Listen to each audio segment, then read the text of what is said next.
Hello, welcome to the Planner webinar.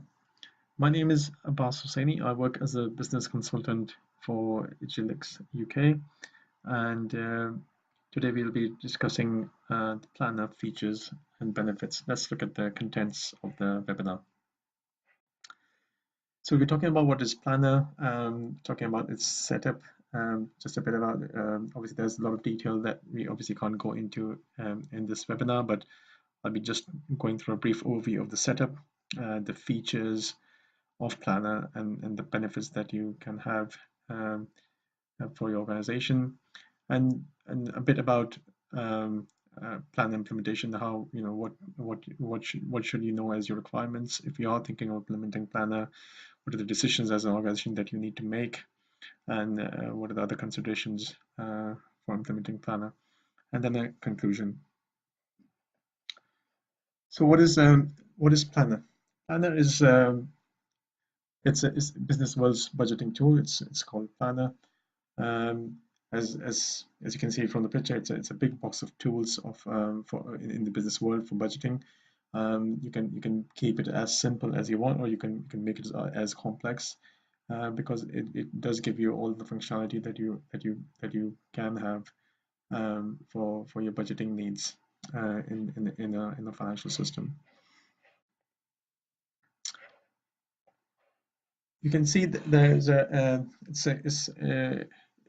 it's a flow. It's kind of a flow chart of how you set up Planner, how you build a Planner in the system. In the center, you can see there's a version that is a key part of Planner setup. We'll be discussing this more in a bit more detail.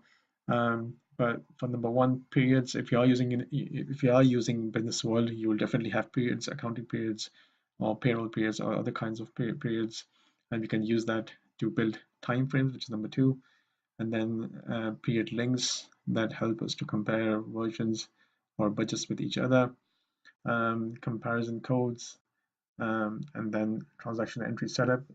If you are using the transaction entry window to enter transactions into Business World, you'll need to set up an transaction entry window. Even if you are using other ways and means to get the transaction into Planner, you still need to set up a transaction entry window. And then fixed registers for setting up some parameters that are needed for the Planner. So what is a version? Version is really a set of transactions in Planner. For example, it could be an original budget, it could be a revised budget. You can see it can be these are the characteristics of a version. It could be a budget type. For example, it could be an annual, a long term, or even a project budget. And what's process, what stage of a budget are we talking about? Is it a draft budget? Is it a revised budget? Is it approved budget? So everything in this, every different stage of this process would be a different version. So for example, if you combine these two, or even these scenarios, you could say you could have an annual draft rolling budget. That would be a one version. Then you can say you could have an annual revised rolling budget. That could be another version, just second version. And then you could also have an annual approved rolling budget. That would be another version. So every budget is a version in business world. So this is the version setup screen in business world. As you can see, it has a lot of information that you can provide, and so in setting up a version, there are 8 tabs that you would provide information for when setting up a version. So that which means that it gives you a lot of functionality as well. All Planner transactions are posted against this system attribute called version. So in the back end, in the tables, every Planner transaction is related to a version.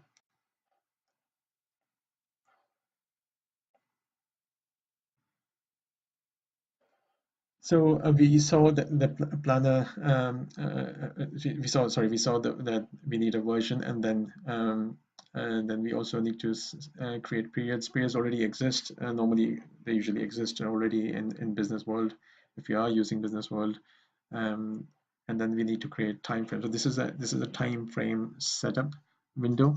And so yes, so in this example, you're creating a time frame for 2015, and all the periods in 2015 you've included in on the right hand side.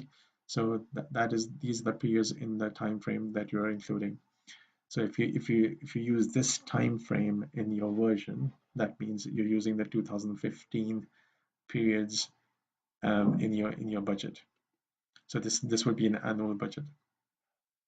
So what you need to, so when you're setting this up, we need to consider is what time uh, um, what time you need, what period of time you need to budget for and report on. You know, in this case, in this example, we saw this is a fixed time frame, but it could be that you could also have a budget for a project for 3 years that could potentially overrun. And so in that case, you won't have just 1 year of periods in there. You would have three or more than 3 years of periods in your time frame that you would have to include. Uh, Time frames could be broken down into smaller periods. For example, you could have monthly periods if you wanted to. For example, for payroll budgeting, if or even weekly, or even user defined uh, periods that you can also set up in your common setup in the business world in your period maintenance. So you could use any period that you want in your time frame for your budgeting requirements. So once you've created time frames, you can link time frames for comparison purposes. Uh, when you copy transactions from one version to another, or use a previous version as a comparison during transaction entry, planner needs to know what relationship there is between the periods in the two versions. So, for example, if you've got a version of for 2014 for a budget of 2014, and you've got a version for a budget of 2015, you need to compare these two, or for entering 2015 transactions, you need to see what are the corresponding last year's figures for that period. You will need to create a period link between these two. So you'll need to create a period link between these two time frames.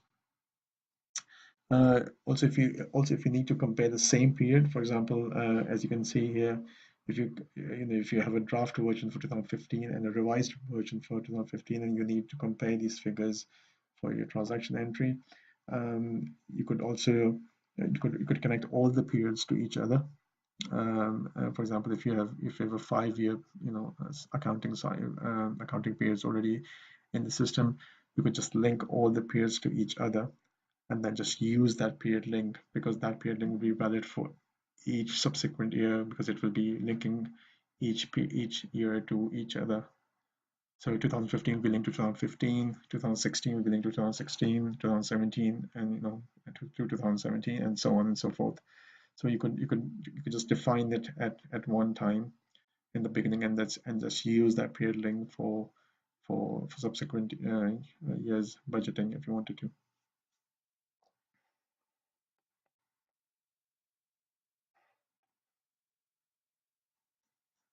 Then the transaction entry setup. It's important to get your transaction entries set up to match the data that is being loaded in, because it might be coming from an external source such as a Postback, or a copy routine, or even external systems. You wouldn't be able to use the entry screen. So I mean, that is just logical. For example, if you if if you if you're budgeting at the cost center level, for example, and if you and in your transaction entry setup, you don't include the cost center as an attribute, uh, even though you have entered the transactions from an external source, you wouldn't be able to view the transactions from the transaction entry window, because you haven't provided the right attributes to extract the transactions from your planner. So it's quite it's quite logical that you need to provide the right attributes, or the minimum attributes. So if you don't want to go down to a lot of detail for all the attributes, you can just include the most minimum attribute for you to be able to view or edit the transactions in Planner. This is a snapshot of the transaction entry setup. It's got quite a few tabs that you have to go through when you're setting up a transaction entry window.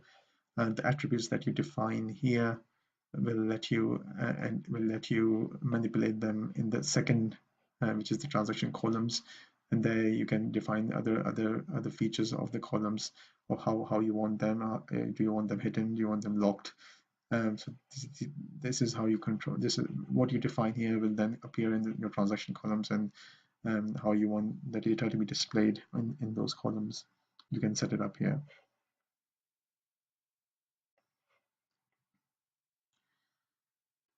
So the data entry screen can hold all the information you need to help a budget holder manage their budget. It includes the normal posting fields from account, categories 1 to 7, period, and all values are posted into the current amount field. So we saw in the transaction entry setup that you could include a cost center, which is normally cat 1, but you could also include other attributes from cat 2 to cat 7 as your posting attributes. You could also include other reporting attributes if you wanted to, and the period is already there, and the values go into the current amount. There's other free categories, that free 4 categories that you can use. You could use that for any other purpose. For example, if you wanted to have a budget percentage change, or example growth percentage or savings, it's just a way of tagging budget that doesn't get updated in the balance tables.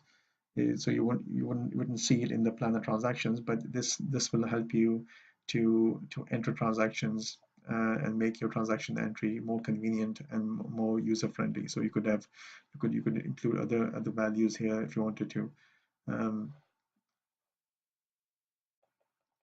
You can also have 12 additional free values displayed. This allows you to bring, so for example, if I wanted to bring last year's actuals, I could use one of these free values. If I wanted to bring this year's actuals, I could also use one of these free values to bring these in. So that is quite useful. So planning gives you quite a lot of flexibility of bringing other values, as in addition to the normal budgeting values for this year that you're going to be entering. It gives you a lot of flexibility in that respect. And these four free categories help you to manage your budget entry more flexibly, and with more intuitive features if you wanted to.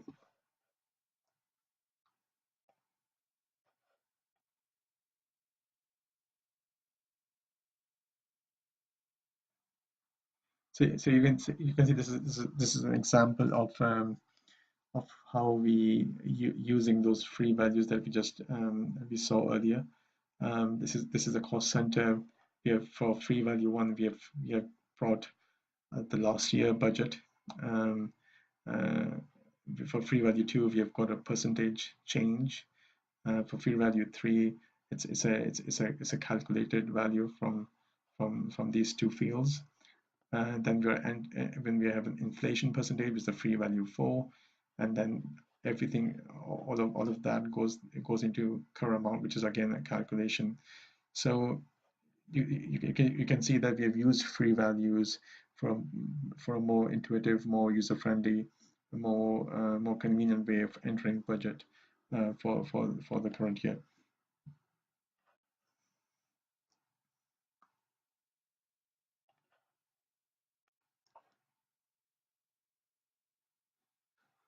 Planner also lets you build graphical presentation of your transactions.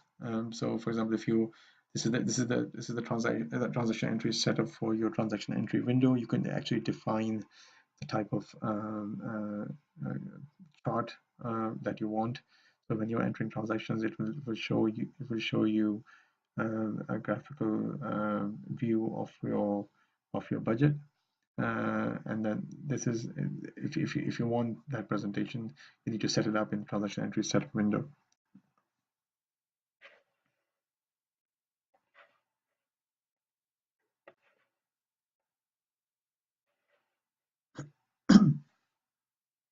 This is the planner transaction entry window example.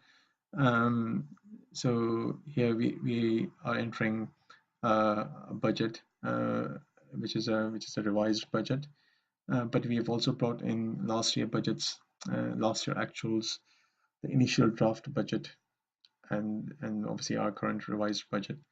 So you can see this is I mean, there's lots of ways to extract a specific kind of data. For example, this looks like this data is for a specific cost center, or even for a specific project.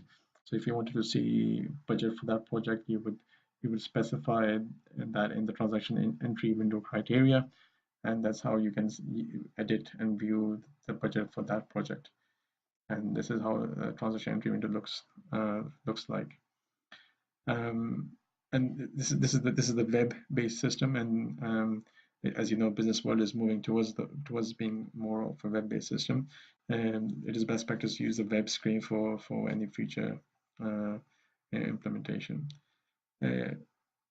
And mind you, this area is also where you can make most use of all of those tools in the planner toolbox that we spoke about earlier.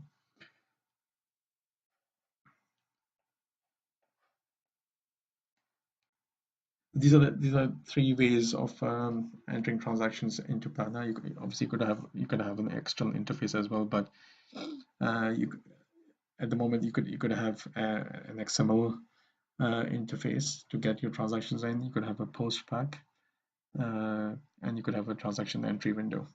Transaction entry window is you can use the transaction entry window to upload the transactions into your budget, but you can also, even if you used a Postback to get your transactions in, you can also use the transaction entry window to edit those transactions based on a more specific criteria if you wanted to.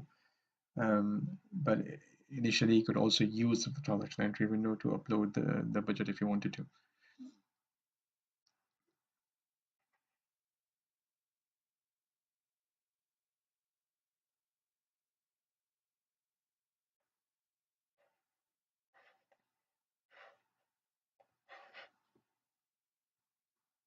Then it also gives you a flexibility in terms of alternative account rules.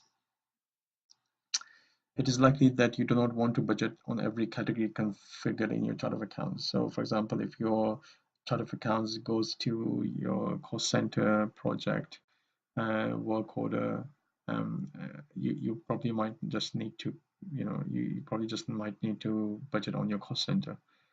So in that scenario, you can define your own account rules so that so that you don't have to budget into that detail if you don't want to, if it's not relevant for your budgeting purposes. So in this example, you can say all the account codes starting from one. Planner only needs the cost center for that accounting rule. And you can see for other accounts starting from other different numbers, you could have planner only rules that you can use for budgeting. So this is another flexibility that planner gives you while maintaining your budgeting requirements.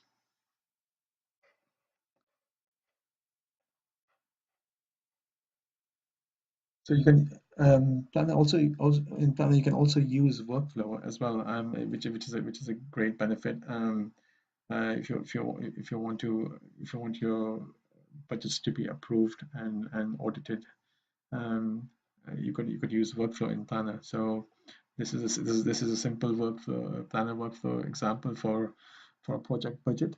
It goes to the project owner. and then if the project owner, project manager accepts it, it goes to the cost center manager, and then the cost center manager makes the final approval uh, for the budget. You could also have different scenarios.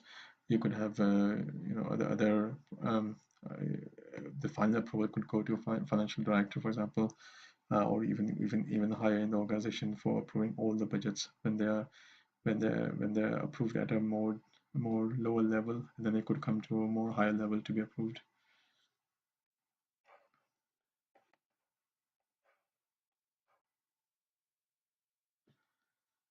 Planner transaction rules.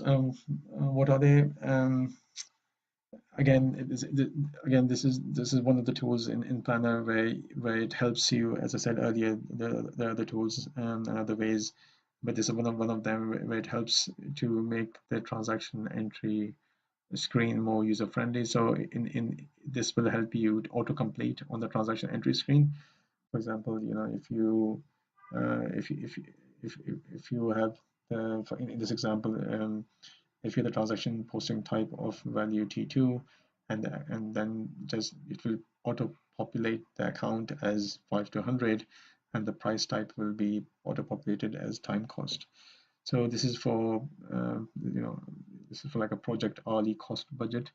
So these are just other tools that you can use to help automate and make the transaction entry more convenient for non-finance users to interact with the system. So you're actually enabling uh, non-financial users in the organization to enter their own budgets more in a more convenient way.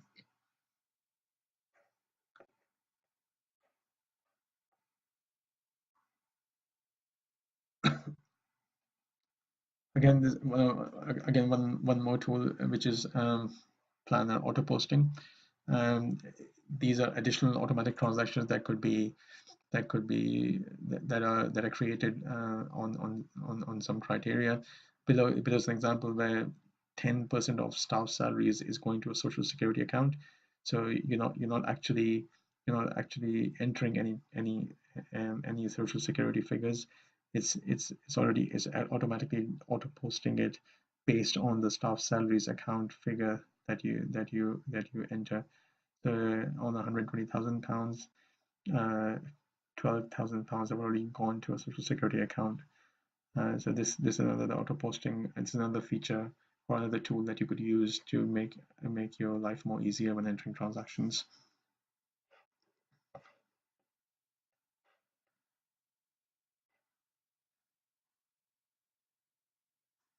So if you have again if you have a budget for where you have volume and pricing, you could include that as well. Again, in this example, you can see that if it's a volume transactions, you just enter the volume and the price, and it will calculate the correct amount for you. So for maybe manufacturing organizations or retail organizations, if you are budgeting on your volume, not necessarily on your amount, you you could base your budgets on your volume and your price, and then the correct amount is calculated automatically based on the volume and the price that you enter.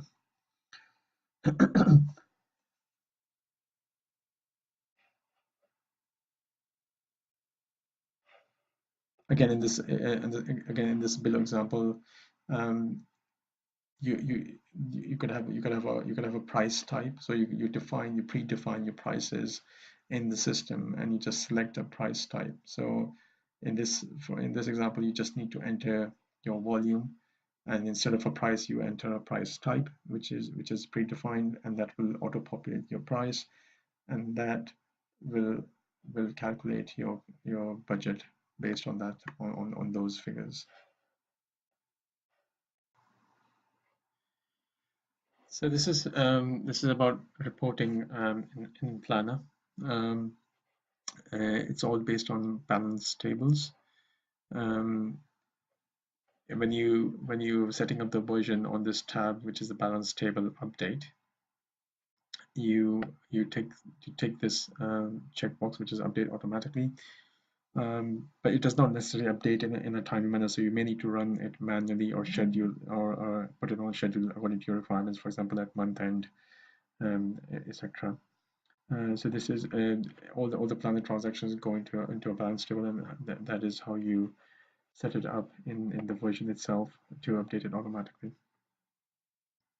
There's other settings where you can say only update if you have workflow on those versions. You can only have workflow approved transactions that go into the balance tables.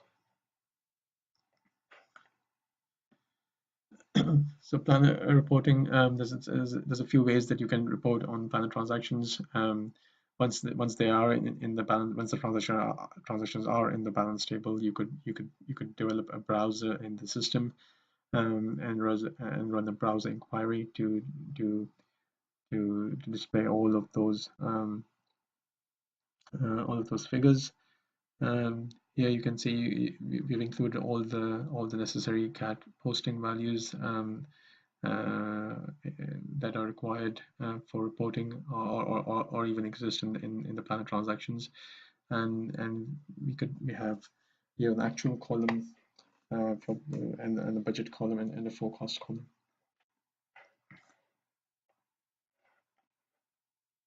You can also report on these. You can also report on these figures through an Excelerator report from Excel. If you have the Excelerator add-in that connects to Business World, you could set it up in a way that it extracts the information in the Excelerator for your organization.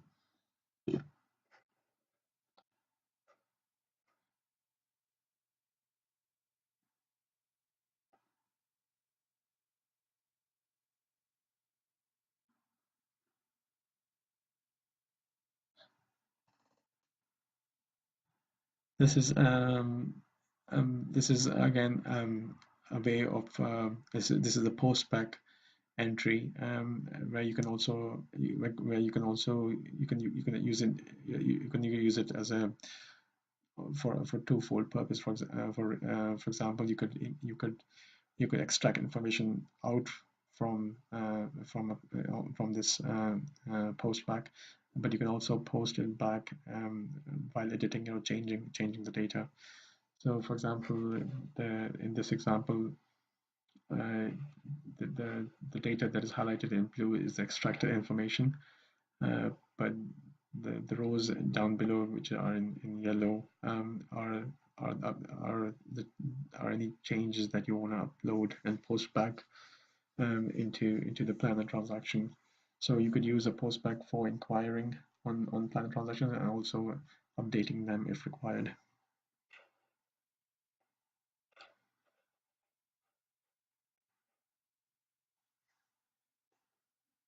So we could see we saw a brief overview of a planner setup, the different tools that we have for making our life a bit more easier when entering those budget transactions.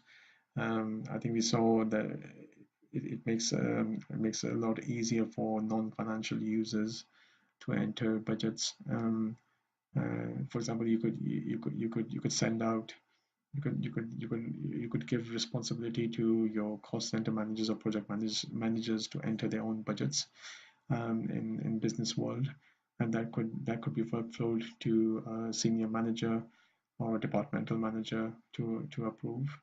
And once approved, they could then go into the transaction that get approved and go and become your budget essentially. So, so that is one benefit of having Planner implemented in business world. We really need to know your requirements though. When if you decide to do that, you need to know what are your current and to-be budgeting processes. For example, do you have a draft budgeting cycle? Does it get revised annually? Um, does it get revised quarterly? So these are the things you need to map out first. How many financial budgets are required? Is it only one, two, or how many budgets are there? Are there other multi-currencies?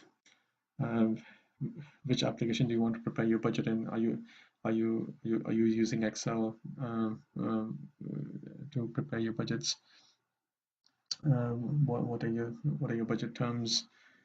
Um, do you have different types of budget forecasts? For example, you have a different budget for salary, different budget for revenue, for balance sheet items, for projects.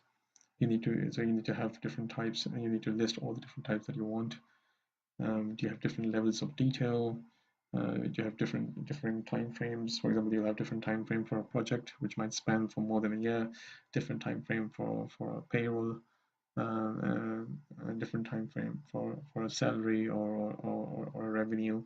And what are the coding details that you require? Do you want to go down to the same detail as your chart of accounts, or do you want to budget at a more higher level for ease or convenience? So and what are your inquiry and reporting requirements? So how do you want to display the results? How do you want to, if you are going for an accelerator report in Excel that you want to distribute to your, for example, project or host center managers? How do you want to display that? How do you want to format it? So these are some of the requirements that you need to understand and know before you embark on a planner implementation.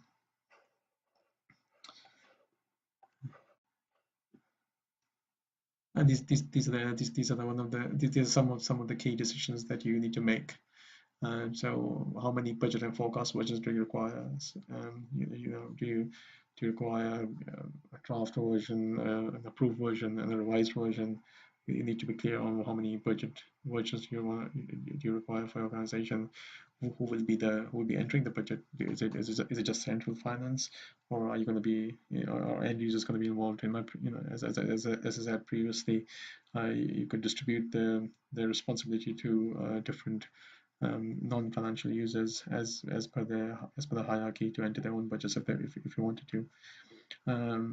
Does the budget require approval through workflow? You need to decide that. Who will be allowed to make requirements or additions and reductions to a budget. Um, where will the budget be created? Is it on the web entry screen?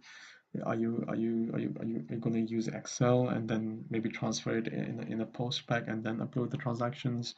So you wanna decide on these methods of what works best for your organization. Do you want to use it to be able to run their own inquiries and order accelerator reports from the web menu? So if you want the end user to have a reporting facility for the budgets, you can also make a custom menu where they can access those reports as well.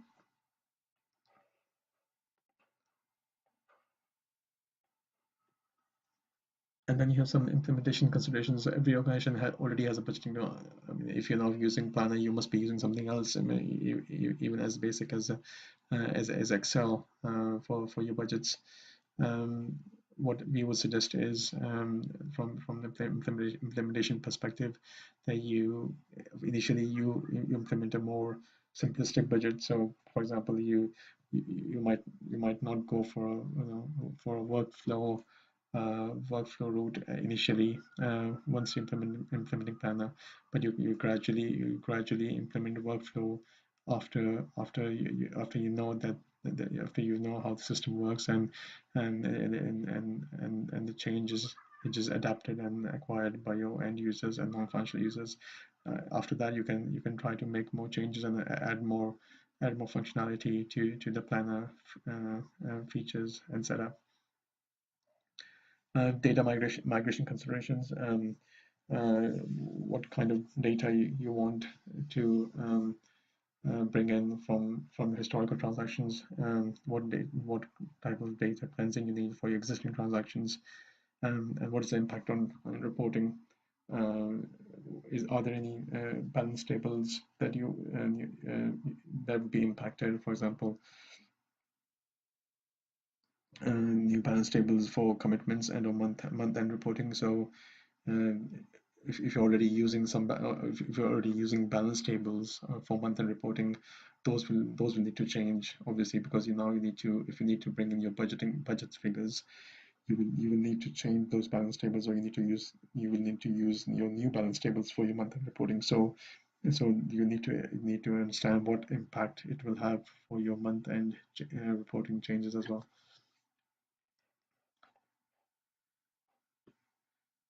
So in the end, I would say the implementation of the planner module does not take a lot of consultancy days. However, you need to spend uh, time on your internal business processes, your reporting and your data cleansing, etc.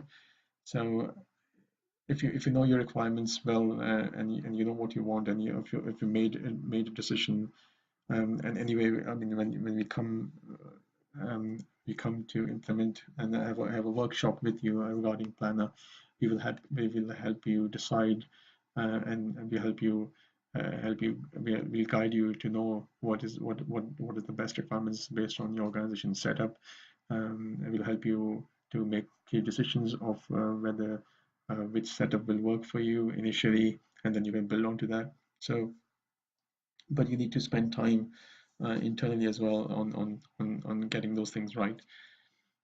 Also, you need to, obviously, you need to start the project of implementing planner at the right time, because if we miss your budgeting cycle timeline, and we're still not made uh, headway into implementing planner, then we have lost the battle. So we'll have to wait for another cycle when you come to create your budgets again. So you need to think about when you need to start this project of implementation, which should be in line with your budgeting cycle.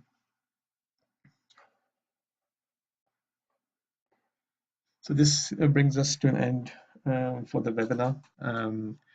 If you have any queries, or want to contact us later or about any other webinars, you can always send the queries to the email address shown. You could also, if you want to, you could also contact me if you wanted to on my email address for any queries. Hope you have hope you have had an insight into Planner. It's a very brief overview. We obviously cannot get into a lot of detail. Planner has got a lot of setup and a lot of features in it, and it obviously cannot be all all told in a half an hour webinar. But at least it gives you a flavor of what Planner is, and it will make you think whether it's good for your organization. Thank you.